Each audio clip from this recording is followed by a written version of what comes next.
Kweli tunashukuru Mungu kwamba mpira umeisha katika dakika hizo, na kwa bahati nzuri hatukupata injuries.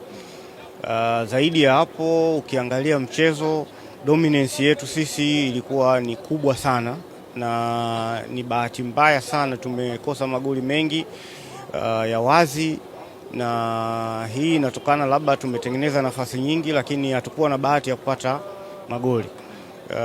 Naamini kabisa mwalimu na benchi la ufundi watakuwa na nafasi ya kuweza kufanyia kazi mapungufu yaliyojitokeza leo.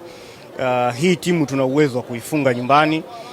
Hata hapa tulikuwa na uwezo wa kufunga, lakini kwa bahati mbaya tu maamuzi nayo vile vile yalikuwa yako na yanauma upande mmoja.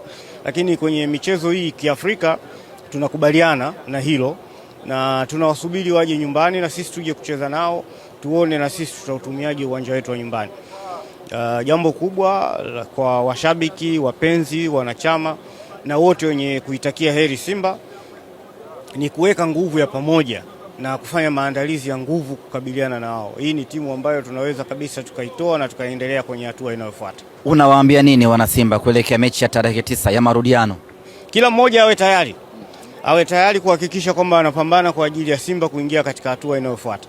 Hakuna jambo jingine. Kila mmoja awe tayari, ambao wanatakiwa kwenda uwanjani waje, wale ambao wanafanya dua, wanaofanya sala, lolote tufanye, tuhakikishe kwamba tunapata ushindi.